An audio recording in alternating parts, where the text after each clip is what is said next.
Hello दोस्तों, कैसे हैं आप लोग। आज का हमारा लेक्चर नंबर 7 रहेगा, रियल नंबर मीन्स वास्तविक संख्याओं पर।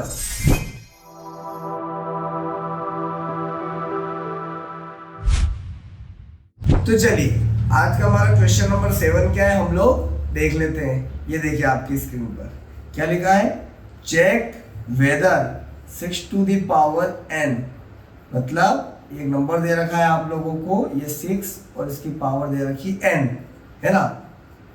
Can and with the digit 0, ये अगर इसे सॉल्व करें तो इसकी जो लास्ट डिजिट है वो हमें क्या मिलना चाहिए, 0 है ना। अगर हमारी आखिरी डिजिट 0 आना चाहिए और हम n के लिए कोई भी वैल्यू रख सकते हैं, है ना। n के लिए कोई सा भी नेचुरल नंबर रख सकते हैं। नेचुरल नंबर मतलब जो 1 से स्टार्ट होते हैं, है ना, प्राकृत संख्या, आप लोगों को पता होना चाहिए। चलिए, अब मैंने क्या करा, एक आध बार ट्राई करके देखा इस सवाल को। मैंने सोचा 6 से n की जगह 1 रखता हूँ तो 6 से आ रहा है, और 2 रख के देखता हूँ तो 36 आ रहा है ना, 36 आ रहा है। 3 रख लेता हूँ यार एक बार, 216 आ रहा है ना। 4 रख के देख लेता हूँ, मतलब 4 बार, मतलब 6 का मुझे क्या करना पड़ेगा, मल्टीप्लाई करना पड़ेगा। आई नो 6 की power 3, 6 cube as it easily याद रहता है ना, बच्चों को सबको याद रहता है। तो 6 की पावर 4 है तो एक बार ऐसा भी करके देख लेते हैं। 6 की पावर 3 तो क्या था, 2 1 6 इंटू 6, 6 6 जा 36, 6 1 जा 6 और 3 9, 6 2 जा 12। पर एक चीज आप लोगों को समझ में आया कि 6 की जगह हमने 1 2 3 4 कुछ भी रखकर देखा है ना 6 की पावर पर, तो लास्ट डिजिट 6 ही आ रही है।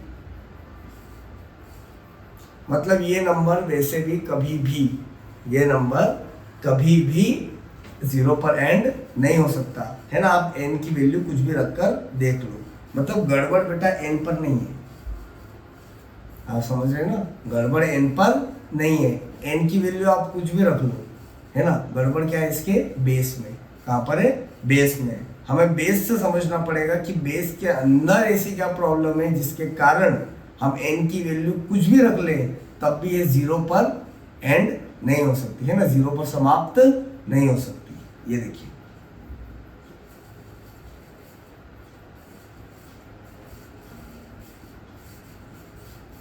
इसके पीछे ये फंडामेंटल काम करता है कि आप खुद सोचिए कि सबसे छोटी संख्या ऐसी कौन सी संख्या होती है जिसकी लास्ट डिजिट 0 होती है, आप ही बताइए। आप कहोगे सबसे छोटी संख्या तो होती है 10, 0 भी होती है पर 0 लेने का कोई सेंस नहीं मिला, है ना। तो एक बार हम लोगों ने 10 लेकर देखा, 10। अब देखो मैं 10 की पावर n करके देखूँ, मतलब 10 की पावर 1 रखूँगा तो 10 आ रहा है, 10 की पावर 2 रखूँगा तो 100 आ रहा है, 10 की पावर 3 रखूँगा 1000 आ रहा है, 10 की पावर 4 रखूँगा 10,000 आ रहा है ना। मतलब अगर 10 रहता है तो उसकी n की वैल्यू आप कुछ भी रख लो, 1 रख लो, 2 रख लो, 3 रख लो, 4 रख लो, तो इनकी लास्ट डिजिट 0 आ सकती है। तो 10 के अंदर ऐसी कौन सी बेसिक प्रॉपर्टी है जिसके कारण इसकी लास्ट डिजिट क्या आ रही है, 0 आ रही है ना। देखिए, इसके पीछे का रीजन एक सिंपल सा है ये कि जो 10 रहता है, चलो एक बार 20 के ऊपर ट्राई कर लेते हैं। 10 की जगह इस बार अपन 20 लेते हैं, है ना।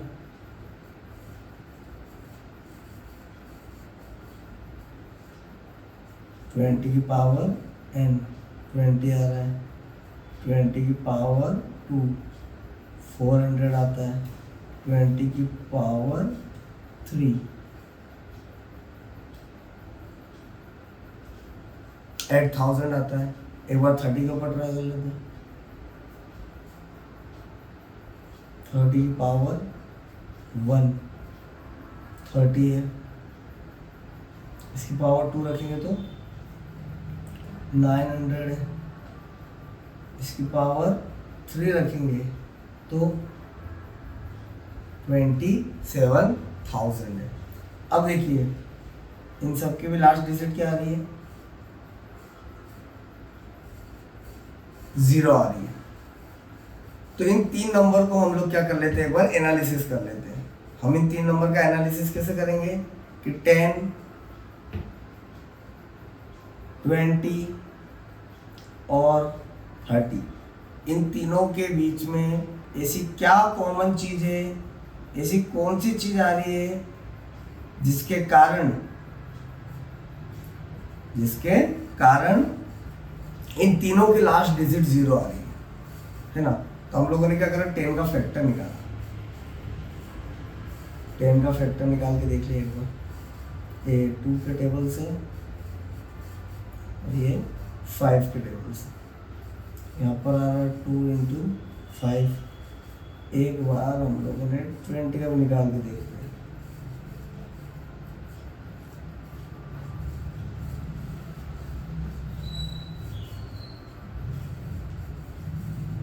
तो यहाँ पर आ रहा है 2 इंटू 2 इंटू 5। 30 का निकाल के देख लेते हैं एक बार। तो 30 का अपना फैक्टर आएगा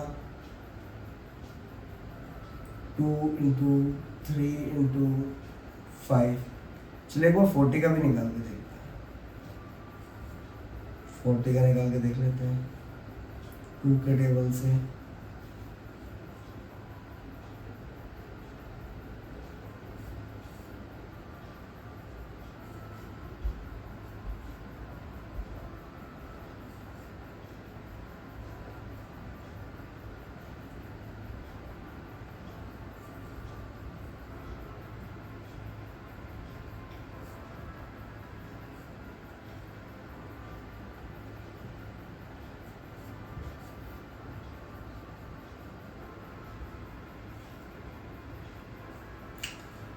तो यहाँ पर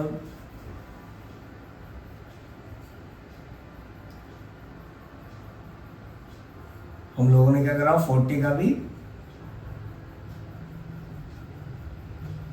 फैक्टर निकाल लिया। तो 2 इंटू 2 इंटू 2 इंटू 5।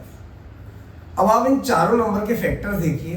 इन चारों नंबर के फैक्टर के अंदर कॉमन क्या क्या आ रहा है। इन चारों नंबर के फैक्टर का कॉमन आ रहा है कि 10 का फैक्टर 2 और 5 है। 20 के अंदर भी मिनिमम 2 और 5 तो आ ही रहे हैं फैक्टर के तौर पे। 30 में भी 2 और 5 है एंड 40 में भी मिनिमम 2 और 5 है। मतलब 2 और 5 नंबर अगर किसी भी संख्या के अंदर आ रहे हैं उसके फैक्टर के तौर पर, मतलब ऐसा नंबर जो 2 से भी डिवाइड हो जाए, ऐसा नंबर जो 5 से भी डिवाइड हो जाए। दोनों से डिवाइड होना जरूरी बेटा, सिर्फ 2 से डिवाइड तो 2 भी हो सकता है, पर आप सोचिए 2 के पावर आप n में 1 2 3 4 5 जो भी रख लें, कभी भी 0 पे एंड होगा क्या? कभी नहीं होगा। 5 भी 5 से डिवाइड हो जाता है ना, पर क्या 5 अगर उसकी पावर n पे हम 1 2 3 4 5 कुछ भी रख ले, कभी भी 0 पे एंड होगा क्या? कभी भी नहीं होगा। अरे 15 देख लीजिए, है ना, 2 की टेबल में और क्या आता है, 2 से तो 8 भी डिवाइड हो जाता है। 8 की पावर आप लगा के देख लीजिए, 1 2 3 4 5 6 7 8 कुछ भी रख लीजिए, ये कभी भी 0 पर एंड नहीं होंगे। क्यों? क्योंकि हमें ऐसा नंबर चाहिए जो 2 से भी डिवाइड हो, जो 5 से भी डिवाइड हो, दोनों से होना चाहिए डिवाइड, है ना। ये दोनों कंडीशन जो नंबर फुलफिल करेगा, जो नंबर 2 और 5 दोनों से डिवाइड होगा, जो नंबर जिसका फैक्टर 2 और 5 दोनों होगा, वही नंबर हमेशा 0 पे जाकर एंड होगा। ये क्लियर रखना। अभी हम लोगों ने देखा ना, अब आप देख लीजिए प्लीज, यहाँ पर 8 का देख लीजिए एक बार बना के। ये देखिए मैं यहाँ पर आपको दिखाता हूँ, 8 2 इंटू 2 इंटू। अब ये नंबर कभी भी 0 पे एंड नहीं हो सकता। क्यों? क्योंकि यहाँ पर फैक्टर के तौर पर 2 तो आ रहा है, मतलब ये 2 से डिवाइड तो हो रहा है, पर ये 5 से नहीं हो रहा है, तो ये कभी भी 0 पे एंड नहीं हो सकता। हमारा क्वेश्चन क्या दे रखा है? 6 का फैक्टर भी एक बार निकाल के देख लेते हैं। 6 का फैक्टर क्या है? 2 इंटू 3। अब देखिए यहाँ पर भी 2 तो आ रहा है, पर 5 नहीं आ रहा है ना? क्या आ रहा है? 3 आ रहा है। 3 हमारे इसी काम का नहीं है। 2 आ रहा है, एक कंडीशन तो फुलफिल है, पर सेकंड नहीं है। क्या? 5 से भी डिवाइड होना जरूरी है, इसका फैक्टर 5 भी होना चाहिए, है ना? अगर मान के चलिए कोई सा नंबर है, एक सेकंड बेटा, होच पोच बहुत हो जाएगा यहाँ पे, ये आ जाते हैं। अगर मान के चलिए कोई सा नंबर है 5 की पावर है, कोई सा नंबर है सिर्फ 2 की पावर है, तो बेटा सिर्फ ये दोनों अगर अकेले रहेंगे तब भी इन लोगों का आखिरी डिजिट 0 नहीं आएगा। क्यों? क्योंकि 5 का फैक्टर होता है 5 इंटू 1 या 1 इंटू 5, 2 का भी होगा 2 इंटू 1 या 1 इंटू 2, है ना? तो 5 में सिर्फ 5 आ रहा है, 2 में सिर्फ 2 आ रहा है ना? एक नंबर और लेकर देख लेते हैं, जैसे नंबर 12 लिया, है ना? तो इसकी पावर भी n में आप कुछ भी रख लो, ये कभी 0 नहीं आएगा। क्यों? क्योंकि 12 का फैक्टर क्या होता है? 2 इंटू 2 इंटू 3, है ना? यहाँ ऐसे आप निकाल के देखिए, फैक्टर निकालना सिखाया था ना क्वेश्चन नंबर 1 में हम लोगों ने। ये देखिए गुणनखंड, हिंदी में बोलते हैं ना, गुणनखंड निकाल के देखिए, जिनके गुणनखंड 2 और 5 दोनों होंगे, जिस नंबर के, सिर्फ वही नंबर 0 पर खत्म होगा। ये याद रखना है आप लोगों को, है ना? हम बार बार ये डिस्कस कर रहे हैं। ये देखिए, इसका भी कुछ नहीं हो सकता। 9 की पावर है, इसका तो बिल्कुल नहीं हो सकता कुछ भी, क्योंकि 9 का तो फैक्टर ही 3 इंटू 3 होता है। ना तो यहाँ 2 आ रहा है, ना यहाँ पर 3 आ रहा है, तो ये तो कभी भी 0 पर एंड हो ही नहीं सकता। यहाँ तो चांसेस भी नहीं बन रहे, ठीक है?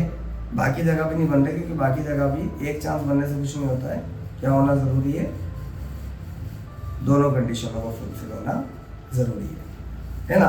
तो मैंने क्या कहा, इस प्रकार का कोई सा भी, ये थोड़ा सा थ्योरेटिकली सवाल है बेटा, है ना? ये सवाल फुल प्रैक्टिकली नहीं कि आप कैलकुलेशन करके इसका आंसर निकालो, ये थोड़ा सा थ्योरेटिकली है। इस सवाल को देखते से आपको पता है कि इसका आंसर क्या है ना? बस इसके अंदर आप लोगों को क्या चीज़ तकलीफ देने वाली है? इसकी प्रेजेंटेशन, है ना? इसका थ्योरेटिकल पार्ट लिखना थोड़ा सा टिपिकल होता है, हालांकि मैंने हल्का सा इसको क्या बनाया है, सिंपल बनाया है ना? अभी आपको प्रेजेंटेशन में दिख जाएगा। देखिए, तो हमारा क्वेश्चन क्या था, देख ले एक बार। हमारा क्वेश्चन था 6 की पावर n कभी भी 0 पर एंड हो सकती है क्या? नहीं हो सकती। हम लोगों को क्या करना है, क्वेश्चन का आंसर अगर लिखना है तो हमें लिखना है सबसे पहले वापस गिवन दिया है ना? क्या दिया है? एक नंबर दे रखा है, सॉरी गिवन देर से नहीं हुआ यार, माफ करना, है ना? ये सवाल होगा डायरेक्ट टू फाइंड भी नहीं, इसमें आएगा टू चेक, क्योंकि चेक करने के लिए बोला है ना, तो हर जगह टू फाइंड भी नहीं लगाना, हमें क्या लगाना है? To check. क्या चेक करना है? एज इट इज, ये जो लाइन दे रखी है ना, ये पूरी की पूरी इसी लाइन को आपको नीचे लिखना है ना? पूरी की पूरी लाइन नीचे चेप देना है। उसके बाद हिंदी वाले क्या लिखेंगे? हिंदी वाले लिखेंगे जांच करना है। क्या जांच करना है? क्या किसी प्राकृत संख्या n के लिए संख्या 6 की पावर n, 6 की घात n अंक 0 पर समाप्त हो सकती है? ऐसा कैसा लिखना हम लोग, है ना? फिर लास्ट में क्या करेंगे हम लोग? ये सब लिखने के बाद यहाँ पर टू सॉल्व, है ना? डायरेक्ट सॉल्व करना शुरू करेंगे। सॉल्व करने से पहले बेटा हमको क्या देना पड़ेगा? रेफरेंस। क्या देना हम लोगों को? रेफरेंस। क्या रेफरेंस देना है इसके अंदर हम लोगों को? हम लोगों को रेफरेंस देना है इसके अंदर कि अकॉर्डिंग टू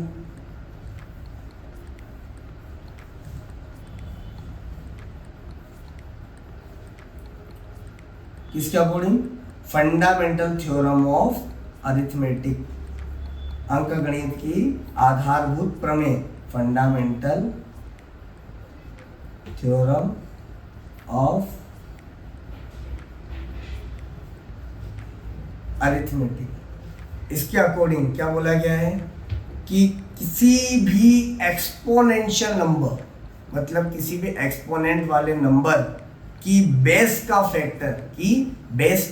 फैक्टर अगर 2 और 5 दोनों हो तभी वह संख्या 0 पर खत्म होगी। मतलब हिंदी में बोला जाए तो किसी भी घात वाली संख्या, घातांक संख्या का जो आधार होता है, जो बेस होता है, अगर वो 2 और 5 दोनों हो तभी वो 0 पर खत्म होगी। आप एक तरीके से और इसे समझा सकते हैं, एक तरीके से कि अगर किसी भी घातांक संख्या या एक्सपोनेंशियल नंबर का जो बेस होता है, जो आधार होता है, अगर वो 5 और 2 दोनों से डिवाइड हो, 5 और 2 दोनों से डिवाइड हो, ऐसा नंबर जो 5 और 2 दोनों से डिवाइड हो, वही नंबर 0 पर खत्म हो सकता है। ठीक है ना। अगर बेस 2 और 5 दोनों से डिविजिबल होगा तो ही 0 पर खत्म होगा। ठीक है भैया, अपने क्या सीखा अभी कि 10 है, 2 इंटू 5 है, मतलब 10 क्या होता है, 2 से भी डिवाइड हो सकता है और 10 5 से भी हो सकता है। ठीक है ना। इसीलिए तो 10 क्या होता है, ऐसा नंबर होता है जो 0 पे जाकर खत्म होता है। ठीक है, चलिए अपन अपने सॉल्यूशन पर आ जाते हैं। तो ये जो अभी मैंने बताया आपको, वही सॉल्यूशन आपको पूरा एज इट इज लिखना है। ठीक है ना। इसके बाद क्या बताना है हमको, यहाँ पर जैसे हमने पूरी डेफिनेशन लिख दी है ना, हम लोगों ने जैसे इस डेफिनेशन को शो करा, उसके बाद हमें बताना है कि जो हमारा क्वेश्चन है उसमें क्या दे रखा है, हमारे क्वेश्चन की प्रॉब्लम क्या है। 6 की पावर n है तो हमारे क्वेश्चन को लिखेंगे हम 2 इंटू 3 की पावर n, है ना। मतलब बेस के हमको क्या दिखाना है, यहाँ पर फैक्टर दिखाना है इस सवाल। और फैक्टर दिखाने के बाद हमको क्या बताना है इसमें कि 6 की पावर का फैक्टर 2 तो है पर 5 नहीं है, 2 तो है पर 5 नहीं है। और उसके बाद लास्ट में हमको एक लाइन लिखना है, it is clear that 6 to the power n can not end with digit 0, है ना। इस सवाल को हमने थ्योरम लिख दी, एक बार प्रूफ करके भी देख लिया, है ना, कैलकुलेशन करके देख ली, फैक्टर निकाल के देख लिए, और अब आखिरी में हमको क्लियर हो गया कि ये नंबर तो कभी भी 0 से खत्म हो ही नहीं सकता, है ना। मतलब 0 डिजिट पर आकर कभी भी खत्म नहीं हो सकता, है ना। इस सवाल को बड़ा इसी तरीके से सॉल्व करना है। ये देखिए आप लोगों के लिए एक स्टैंडर्ड क्वेश्चन की प्रेजेंटेशन है, आप ये याद रखिए। बड़ा 4 नंबर का आता सवाल है ना, थोड़ा सा देख लेना अच्छी तरीके से।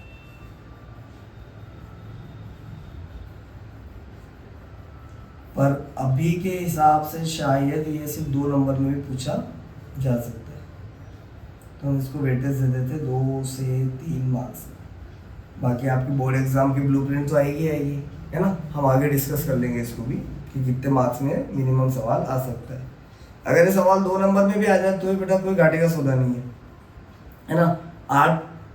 6 से 8 लाइनें वो लिखना है और हमारा काम हो जाएगा। और पूरा थ्योरेटिकली तो है, दुनिया का ऐसा क्वेश्चन है, मतलब ऐसे तो अगर 20-25 क्वेश्चन आ जाए तो बेटा बच्चा टॉप कर ले, है ना। इस क्वेश्चन में तो करने लायक ही कुछ भी नहीं है, पूरा थ्योरेटिकल है। इसको तो देखते से आंसर आ रहा है ना। और देखते से आंसर देने में और लिखने में अंतर होता है ना। आप लोगों को क्या करना है, ये देखिए, टू चेक, क्या चेक करना है, पूरी लाइन देखिए मैंने, ये देखिए एज इट इज यहाँ से लेकर यहाँ तक पूरी उठा के मैंने नीचे लिख दिया, है ना। और अब सॉल्व करना है तो बेटा ये लाइन है बेटा, ये जीवन में सब कुछ करना, बस इसको छोड़कर मत आना। सबसे पहले रेफरेंस देना पड़ेगा हमको, according to fundamental theorem of arithmetic. क्या दे रखा है कि अगर किसी भी एक्सपोनेंशियल नंबर के, है ना, एक्सपोनेंट नंबर के बेस के प्राइम फैक्टर अगर 2 और 5 दोनों होते हैं, है ना, तभी जाके क्या होगा, वो 0 डिजिट पर आकर एंड होने वाला है। ठीक है ना, ये रेफरेंस है ना हमको। फिर हमने क्या करा यहाँ पर 6 टू द पावर n को इस तरीके से बताया। फिर क्या बताया, 6 टू द पावर n में सिर्फ क्या है, 2 है प्राइम फैक्टर। प्राइम फैक्टर क्या है, 2 है, 5 नहीं है। अब लास्ट में हमने क्या बोलते हैं, इट इज क्लियर, हमने कंक्लूजन दे दिया कि 6 to the power n can not, है ना, कभी भी 0 डिजिट पर आकर खत्म नहीं हो सकती है।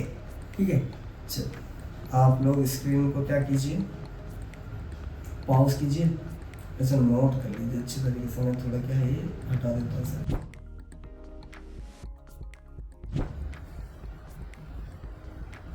चलिए हिंदी मीडियम वालों, अब आप भी देख लीजिए।